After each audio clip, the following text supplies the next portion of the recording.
Donc nous disions, les récits des prophètes, ayyul ahbab, ce sont des récits très bénéfiques et très utiles, comme les récits des compagnons as-sahab. Et c'est comme cela que la personne se forge des modèles et des références. C'est comme cela que tu as un mode d'emploi. C'est normal, yani. Même lorsque la personne va étudier, on lui apprend dans son domaine d'études les gens qui ont innové et qui étaient savants dans ce domaine et qui sont des modèles et des références à suivre.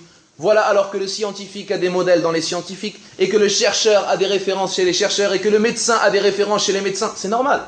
Ça motive la personne. De même pour nous. Nous, on a nos références, c'est nos savants. C'est nos prophètes. C'est les compagnons du prophète alayhi salatu wassalam. C'est eux que nous devons suivre et c'est eux que nous devons connaître par cœur. Les compagnons as-sahaba apprenaient et enseignaient à leurs enfants les batailles du messager d'Allah sallallahu alayhi wa sallam comme on enseigne à un enfant une sourate du Coran. Par cœur. Par cœur. L'enfant apprend à connaître ses héros. Et je ne veux pas m'attarder sur cela, mais malheureusement de nos jours, les gens malheureusement sont préoccupés par dunya. Ad-dunya, déjà ramène à manger, déjà ramène la paye à la fin du mois, déjà arrange-toi avec ta famille et arrange tes problèmes et rembourse ta dette, etc. Et après on verra l'éducation.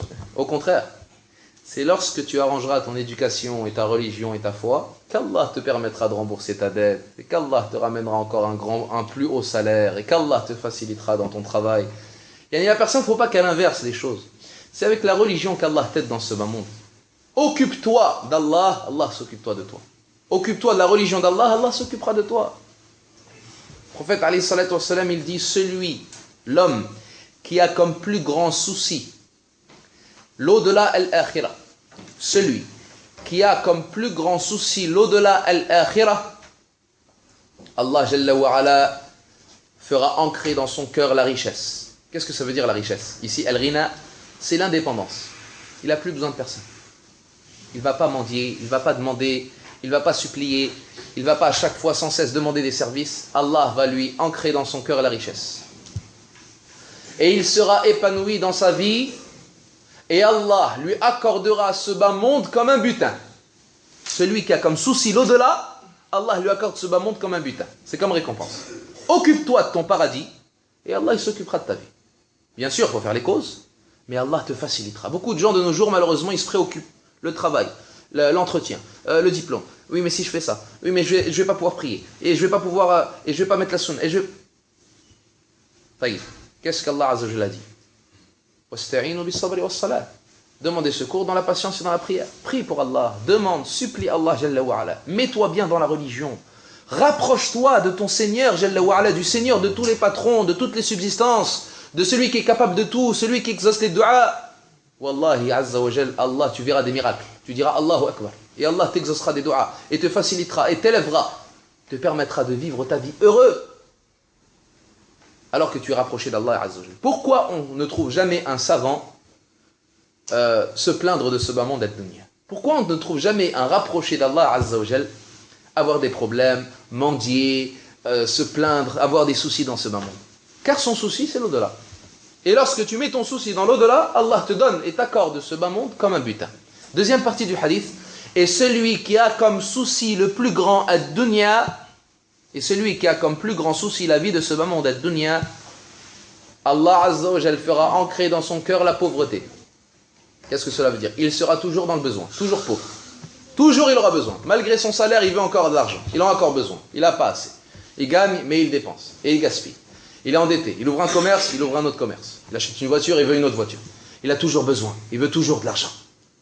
Allah lui met la pauvreté dans son cœur. C'est celui qui a le plus grand souci, c'est ce bas monde. Plus tu penseras à ce bas monde, plus tu t'en soucieras. Et plus tu auras des problèmes. Oublie ce bas monde. Fais les causes et concentre-toi dans l'adoration d'Allah Azza wa Jalla. Mais plus tu te concentreras dans ce bas monde ad-dunya, et ce bas monde, et comment je vais faire, et oui, je vais pas réussir, et si je fais ça, j'aurai pas, et je vais perdre, et on va me faire sortir, etc. Plus Allah Azza wa Jalla va te laisser dans cette situation.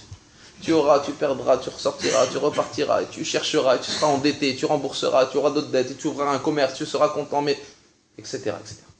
Et Allah ancrera la pauvreté dans son cœur, et ne lui sera destiné de ce bas monde que ce qui lui était destiné. Toi, tu cherches des salaires, des travaux. Tu ne peux pas aller en dehors du destin.